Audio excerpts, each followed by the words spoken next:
Doctor ortho Ayurvedic oil and capsule. अब दर्द भी घुटने टेकेगा। ट्रंप ने दी ईरान को चेतावनी, कहा ईरान वार्ता शुरू करे नहीं तो होंगे हमले। ट्रंप ने अगले हफ्ते तक का दिया अल्टीमेटम, वार्ता नहीं करेगा ईरान तो बिजली संयंत्रों और पुलों को निशाना बनाए अमेरिका।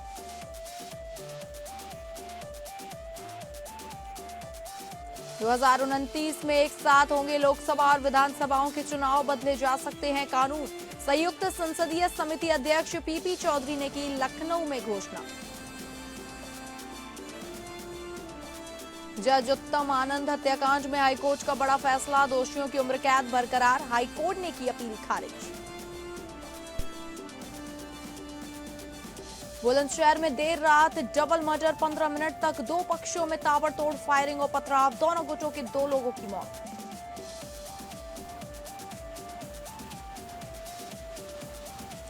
नमस्कार, आप सभी का बहुत स्वागत है और मैं हूं आपके साथ अंकिता सिंह। शुरुआत करेंगे बुलेटिन की। बड़ी खबर आ रही है, आपको बता दें, ट्रंप की ईरान को चेतावनी, ईरान वार्ता शुरू करे नहीं तो होंगे हमले, बोले ट्रंप।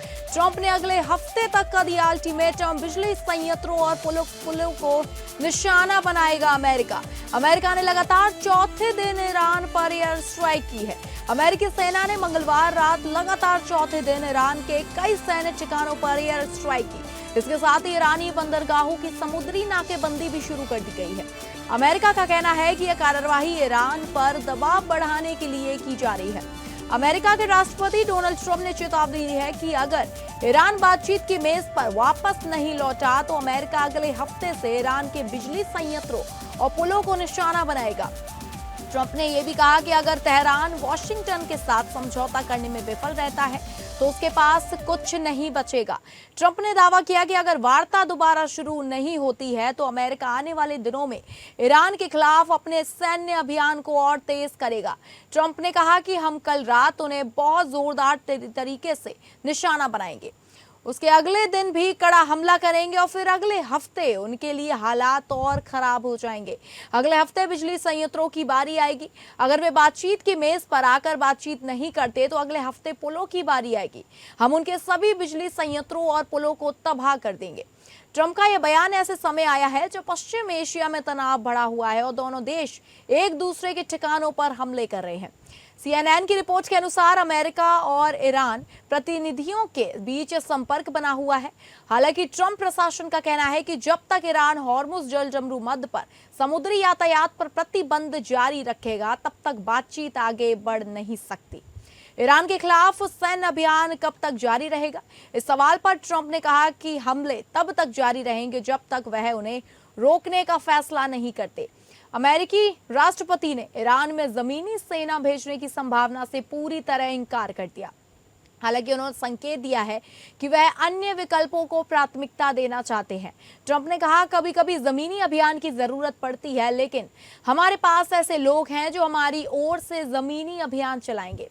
ट्रंप ने तेहरान पर समझौते का दबाव बढ़ाते हुए कहा कि यदि ईरान ने समझौता नहीं किया तो उसे गंभीर परिणाम भुगतने होंगे। उन्होंने कहा, बेहतर होगा कि आप समझौता कर लें, नहीं तो आपके पास कोई नहीं बचेगा।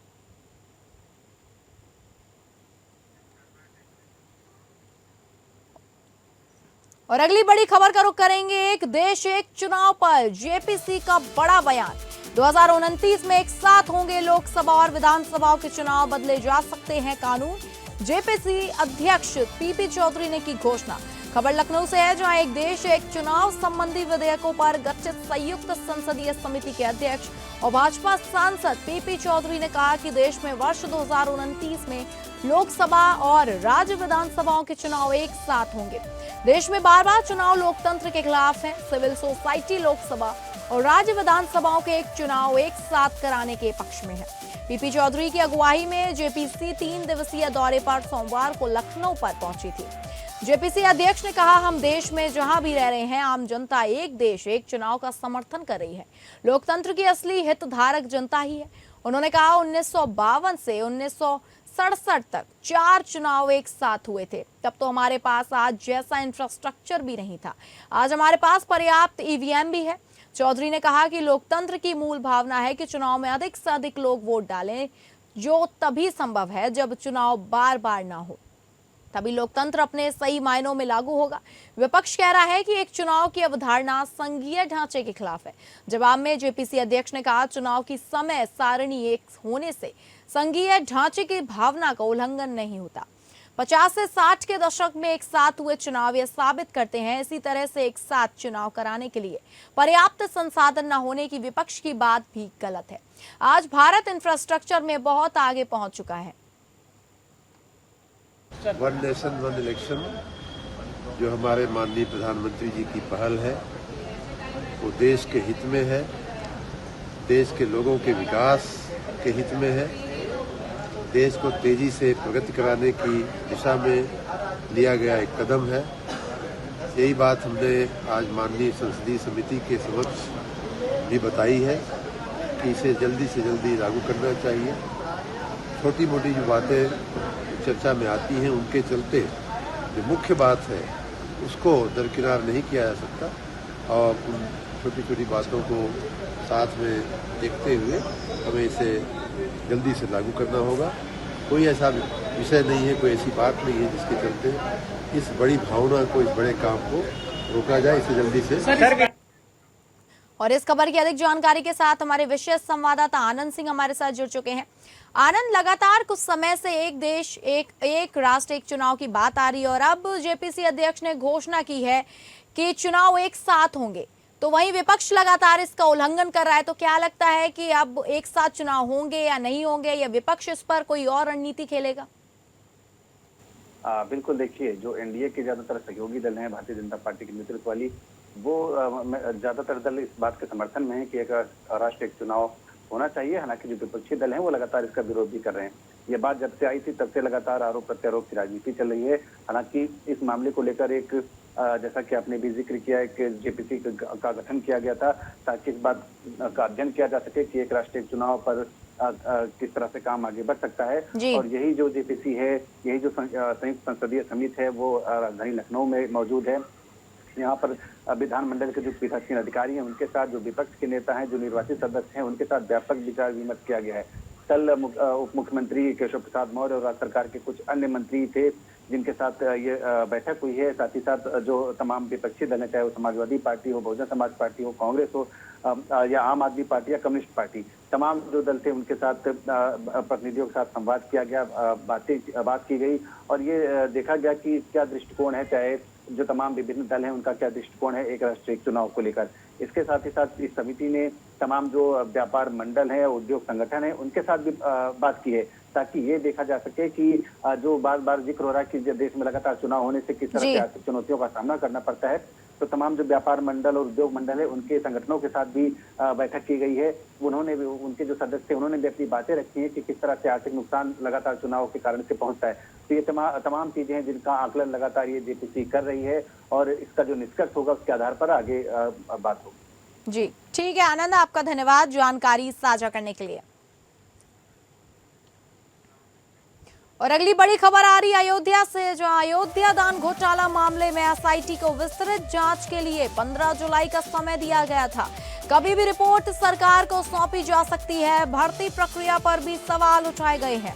आपको बता दें, अयोध्या दान घोटाला मामले में एसआईटी को विस्तृत जांच के लिए 15 जुलाई तक का समय दिया गया था, जिसकी मियाद अब पूरी हो गई है। एसआईटी की रिपोर्ट लगभग तैयार है। कभी भी रिपोर्ट सरकार को सौंपी जा सकती है। प्रारंभिक रिपोर्ट की प्रमुख सिफारिशों में एफआईआर और सीओ की नियुक्ति शामिल थी, जिस पर कार्रवाई जारी है।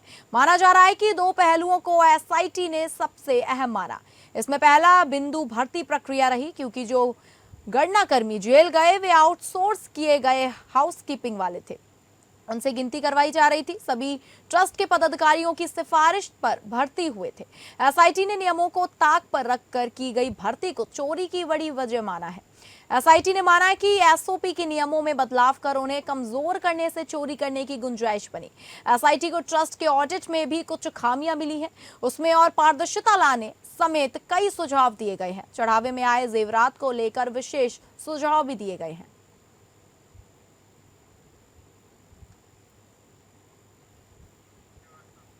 और इस खबर की अधिक जानकारी के साथ हमारे संवाददाता रवि श्रीवास्तव हमारे साथ जुड़ चुके हैं। रवि, आखिरकार आज वो समय आ गया है जब एसआईटी अपनी रिपोर्ट सौंपेगी। तो क्या लगता है कब तक सौंपेगी, इसके आगे की क्या प्रक्रिया है, क्या जानकारी निकलकर सामने आ रही है, विस्तार से बताइए जरा। देखिए, बिल्कुल अंकिता, आपको बता दें, जो इस वक्त राम मंदिर चढ़ावा चोरी मामले में आज एसआईटी अपनी आज ही जो है अंतिम अपनी रिपोर्ट उत्तर प्रदेश सरकार को सौंप सकती है। सूत्रों के मुताबिक इस रिपोर्ट में कई नाम भी सामने आ सकते हैं। एसआईटी ने अपनी विस्तृत जांच रिपोर्ट तैयार की है, जबकि जांच का फोकस चढ़ावे के स्थानांतरण, गणना और उसी दौरान कई कथित चोरी पर रखा गया है। प्रारंभिक जांच में 40 दिनों के भीतर करीब 70 बार कथित चढ़ावा चोरी, गणना में गड़बड़ी और बैंक कर्मियों की कथित मिलीभगत जैसी बिंदुओं का उल्लेख किया गया है। आपको बता दें कि अंतिम रिपोर्ट में डॉक्टर अनिल मिश्रा की भूमिका पर भी सवाल उठाए गए हैं। एसपी के अनुसार एसओपी के अनुसार नकदी के संकलन, प्रबंधन और पर्यवेक्षण की जिम्मेदारी उन्हीं के पास थी। वहीं गणना प्रभारी सुभाष श्रीवास्तव की भूमिका की भी रिपोर्ट उल्लेख होने की संभावना जताई जा रही है। एसआईटी ने भविष्य के लिए कई अहम सिफारिशें भी की थी, और जिनमें थर्ड पार्टी ऑडिट, भर्ती प्रक्रिया में सिफारिशों पर रोक, कंट्रोल रूम में प्रभावी निगरानी और चढ़ावा गणना से जुड़ी एसओपी का 100% पालन सुनिश्चित करना शामिल हुआ है। हालांकि यह जानकारी फिलहाल अभी सूत्रों के हिसाब से ही है, बाकी कोई अशासन या आधिकारिक प्रतिक्रिया के बाद ही पूरी तस्वीरें साफ होगी। जी ठीक है रवि, आपका बहुत धन्यवाद जानकारी साझा करने के लिए। तो आपको बता दें कि आखिरकार आज 15 जुलाई आई गई है और आज सरकार को एसआईटी अपनी जांच रिपोर्ट सौंप सकती है, कभी भी किसी भी वक्त। और अगली बड़ी खबर का रुख करेंगे जो आ रही है झारखंड से, जहां रांची जज उत्तम आनंद हत्याकांड में झारखंड हाईकोर्ट का बड़ा फैसला। दोषियों की उम्र कैद रहेगी बरकरार, दोषियों की अपील खारिज कर दी गई है। 2022 में सुनाई गई थी उम्र कैद की सजा। झारखंड हाईकोर्ट ने धनबाद के तत्कालीन जिला एवं सत्र न्यायाधीश उत्तम आनंद की हत्या के चर्चित मामले में बड़ा फैसला सुनाया है। अदालत ने इस मामले में दोषी ठहराए गए लखन कुमार वर्मा और राहुल कुमार वर्मा की उम्र कैद की सजा को बरकरार रखा। दोनों ने सीबीआई की विशेष अदालत के फैसले को हाईकोर्ट में चुनौती दी थी, लेकिन अदालत ने उनकी अपील खारिज कर दी। जस्टिस रोंगोन मुखोपाध्याय और जस्टिस प्रदीप कुमार श्रीवास्तव की खंडपीठ ने कहा कि यह घटना बेहद गंभीर और न्यायपालिका की सुरक्षा पर सीधा हमला थी। अदालत ने अपने फैसले में कहा कि मामले में रिकॉर्ड और उपलब्ध सबूतों से दोनों आरोपियों की भूमिका साफ तौर पर साबित होती है, इसलिए निचली अदालत के फैसले में दखल देने की कोई वजह नहीं है। धनबाद स्थित सीबीआई की विशेष अदालत ने 6 अगस्त 2022 को लखन कुमार वर्मा और राहुल कुमार वर्मा को जज उत्तम आनंद की हत्या का दोषी मानते हुए उम्र कैद की सजा सुनाई थी। दोनों ने इसी फैसले के खिलाफ झारखंड हाईकोर्ट में अपील दायर की थी।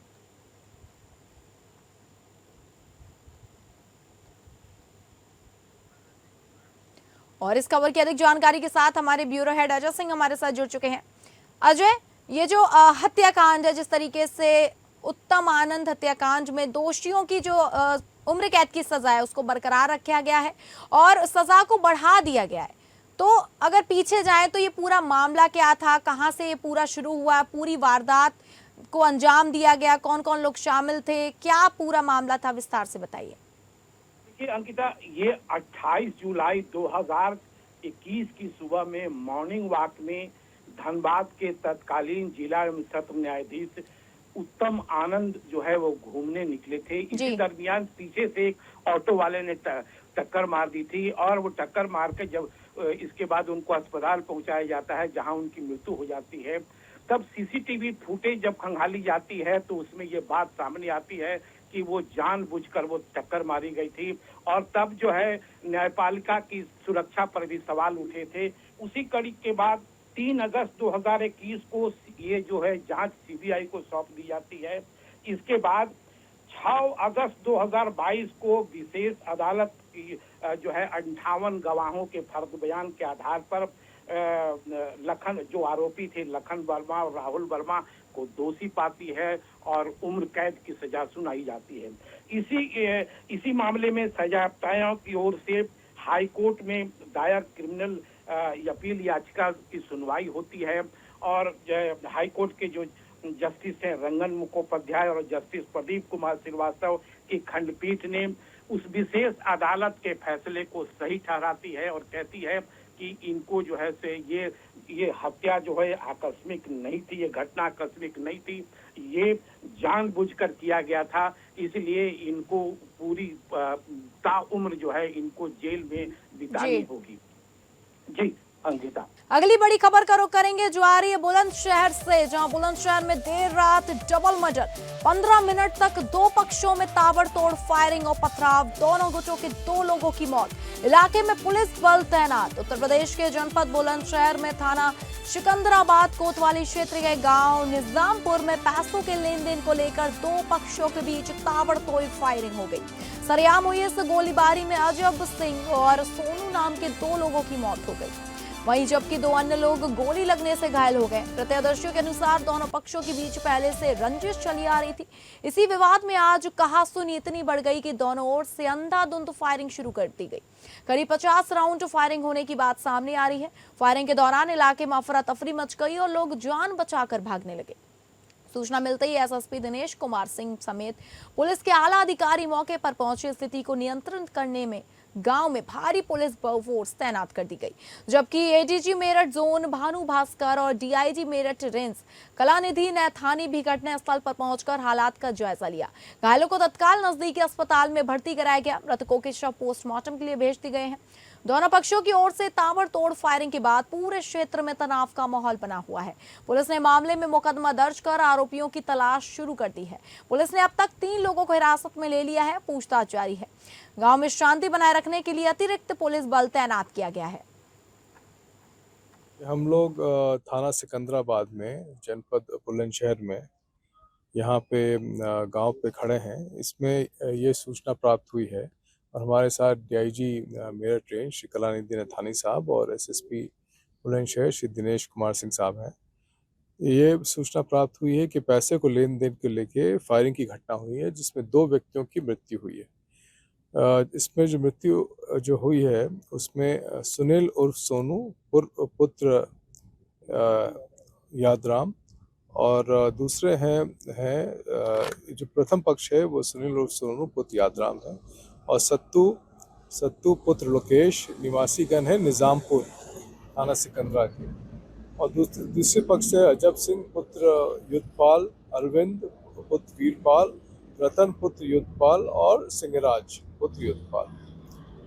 इसमें जो 2 लोगों की मृत्यु हुई है इस गोली में, वो हुई है सुनील उर्फ सोनू पुत्र यादराम का।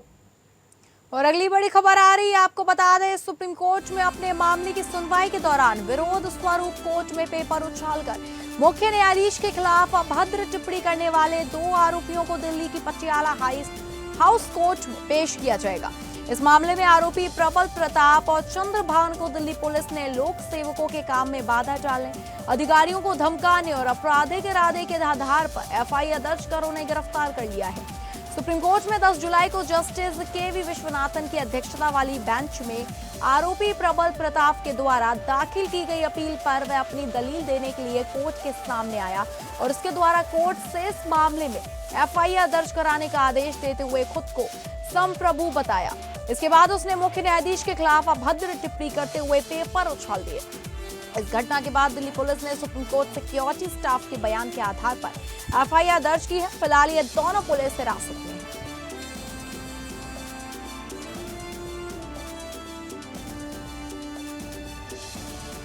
और इस खबर की अधिक जानकारी के साथ हमारे संवाददाता विवेक सिंह चंदेल हमारे साथ जुड़ चुके हैं। विवेक, जिस तरीके से सीजीआई को अभद्र टिप्पणी करने के बाद कोर्ट रूम से इस आरोपी को बाहर निकाल दिया गया था और अब पटियाला हाउस कोर्ट ने इसे गिरफ्तार करने के आदेश दे दिए, और आगे की प्रक्रिया क्या है, आगे क्या हो सकता है?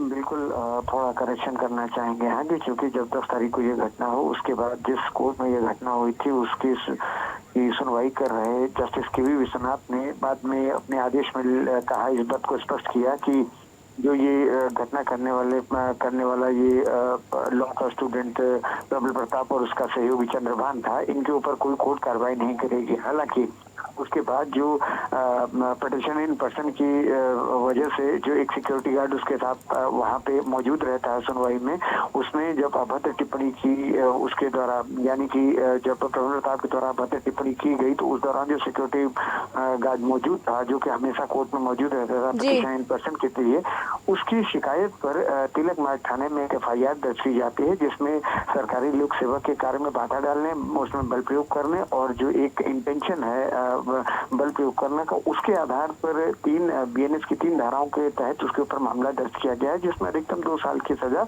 और जुर्माना दोनों को प्रावधान है।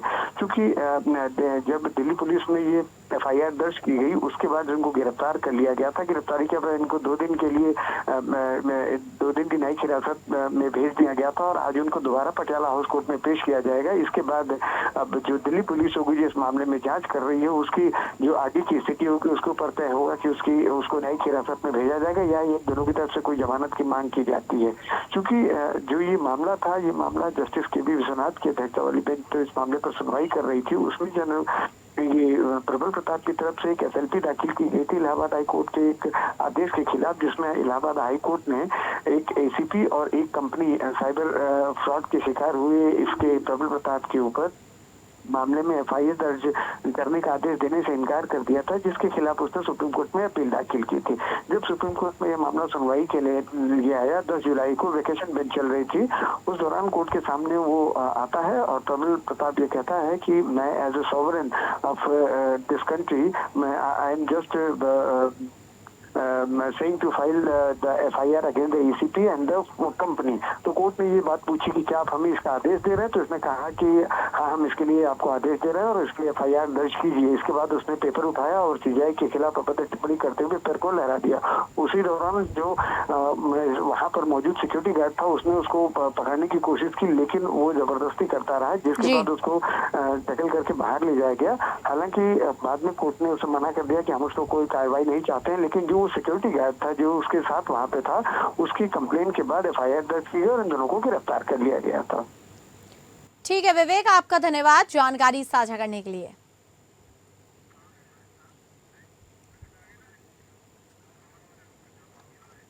और अगली खबर का रुख करेंगे जो उत्तराखंड से है, जहां देहरादून के परेड ग्राउंड में 17 जुलाई को राहुल गांधी का छात्रों की गूंज कार्यक्रम प्रस्तावित है, लेकिन कार्यक्रम स्थल की अनुमति को लेकर रार पैदा हो गई। नगर निगम ने अब इस स्थान पर आपत्ति लगा दी है और सामान लेकर पहुंचे ट्रकों को ग्राउंड के अंदर जाने से रोक दिया गया।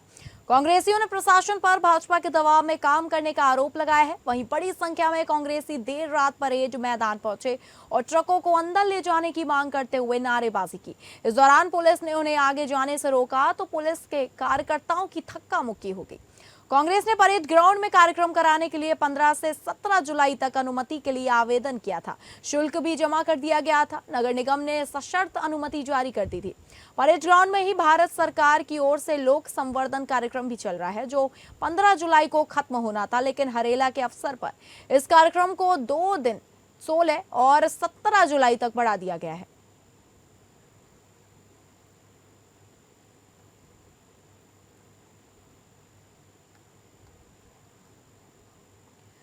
तो आपको बता दें कि नगर निगम ने अब इस स्थान पर आपत्ति लगा दी है कि सामान लेकर पहुंचे ट्रकों को ग्राउंड के अंदर जाने से रोक दिया है। वहीं कांग्रेसियों ने प्रशासन पर भाजपा के दबाव में काम करने का आरोप लगाया है।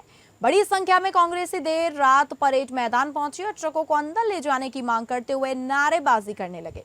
इस दौरान पुलिस ने उन्हें आगे जाने से रोका तो पुलिस से कार्यकर्ताओं की धक्का मुक्की हुई। और इस खबर की अधिक जानकारी के साथ हमारे संवाददाता विष्णु तिवारी हमारे साथ जुड़ चुके हैं।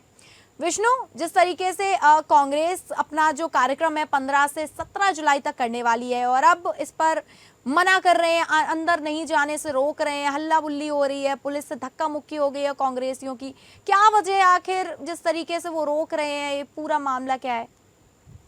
ऐसा है कि इसका प्रकरण ऐसा है कि इन्होंने यहाँ पर परेड ग्राउंड पे परमिशन ली थी पहले 4 दिन पहले कि राहुल गांधी का प्रोग्राम था, छात्रों की गूंज कार्यक्रम था, उस पर इन्होंने परमिशन ली थी और इनको औपचारिक परमिशन मिल भी गई थी। लेकिन यहाँ पर लोक संवर्धन का पर्व चल रहा है केंद्र सरकार की योजना से।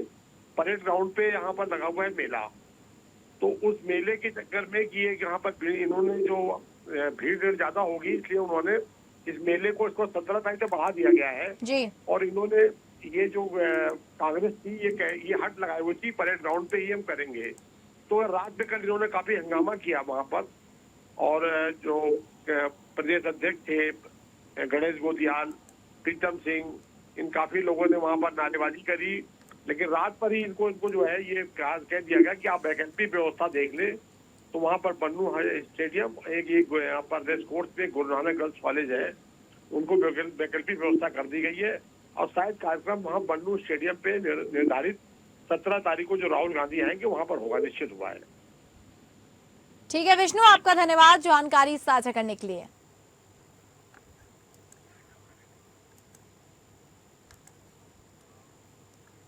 तो फिलहाल इस बुलेटिन में इतना ही। नमस्कार।